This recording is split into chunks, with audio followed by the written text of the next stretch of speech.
Қайырлы күн, құрметті білім алушылар. Бүгінгі сабақтың тақырыбы әлеуметтік желіні пайдаланамын. Оқу мақсаты: мәтін үзінділерін тыңдай отырып, оқиғаның дамуы мен аяқталуын болжау. Етістіктің есімше, көсемше, тұйық етістік, шақ, рай түрлерін тілдесім барысында қолдану. Назар аударайық. Суреттегі шартты белгілер нені білдіреді? Олар қандай ақпарат береді? Бұл желілерді кімдер қолданады? Тілдік бағдар, етістіктің шақтары. Мұқият тыңдаңыздар. Етістіктің шақтары. Етістік қимыл іс-әрекетті білдіреді. Іс-әрекет қимыл белгілі бір кезеңде іске асады, орындалады. Қимылдың өту кезеңі сөйлеушінің хабарлау кезімен немесе сөйлеп тұрған сәтпен айқындалады.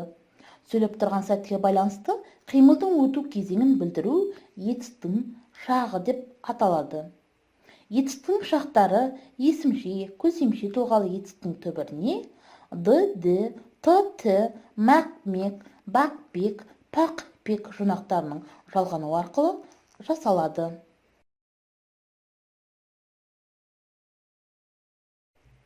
Осы шақ мағынасы мен жасалуына қарай нақ осы шақ және ауыспалы осы шақ болып екіге бөлінеді.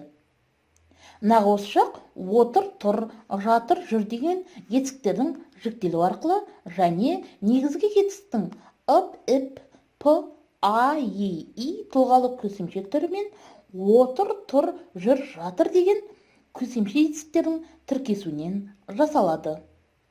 Ауыспалы осы шақ а, и тұлғалы көсемшенің жіктелу арқылы жасалады. Келер шақ мағынасы мен жасалуына қарай болжалды келер шақ, мақсатты келер шақ және ауыспалы келер шақ болып бөлінеді. Болжалды келер шақ есімшенің ар, ер, ыр болмысы етістіктен кейін сыр жұрнағы жалғану арқылы жасалады. Ол етістік үш шақтың бірінде жіктеліп жұмсалады.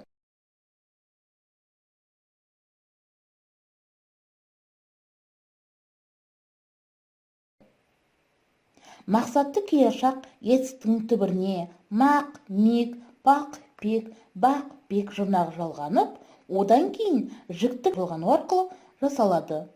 Мақсатты келер шақтың болмыс түрі мақ, мек, пақ, пек, бақ, бек тұлғалы негізгі етістікке емес деген көмекші етістіктің тіркесу арқылы жасалады. Ауыспалы келер шақта ауыспалы осы шақ сияқты көсемшенің а, и жұрнақтарының жіктелу арқылы жасалады. Сондықтан ауыспалы келер шақ пен ауыспалы осы шақ бір-бірінен сөйлемдегі мағынасы жағынан ажыратылады. Өткен шақ мағынасы мен жасалуына қарай жедел өткен шақ және бұрынғы өткен шақ болып бөлінеді. Жедел өткен шақ етістіктің түбіріне д, т қосымшалар жалғану арқылы жасалады. Мысалы келтіретін болсақ, баяндады, көздеді, тағы да басқа. Бұрынғы өткен шақты жұмсайтын жұрнақтар қан, кен, ған, ген. Мысалы келтіретін болсақ, жазған, жүзген, тағы да басқа. Іс-қимылдың орындалғаны бірде өткен шақ түрінде, бірде осы шақ түрінде көрінетін өткен шақтың түрін ауыспалы осы шақ дейміз. Мысалы, хабарласатын, келетін.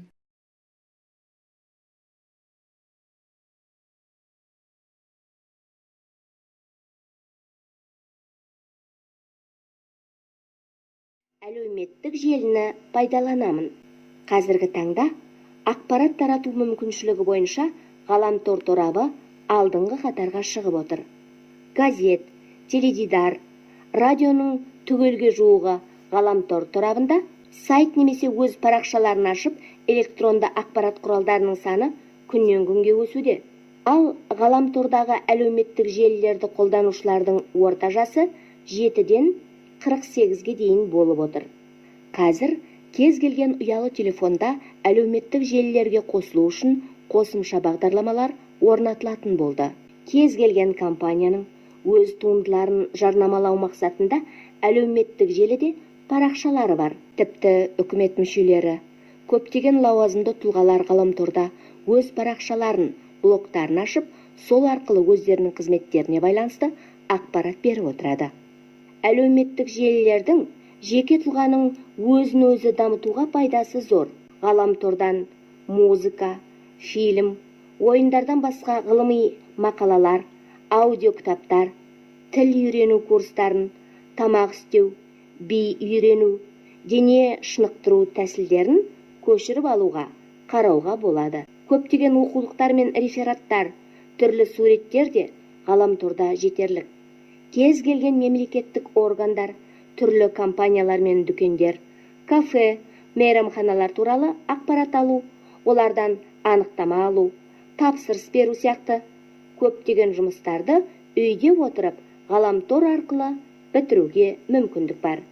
Сонымен қатар, әлеуметтік желілер арқылы кез келген адам өзінің пікір алмасатын, мүдделестер ортасын қалыптастырып, жаңа таныс, дос таба алады. Сол сияқты, кез келген фирма өзінің өнімдеріне қызығушылық танытқан тұтынушыларын топтастыра алады.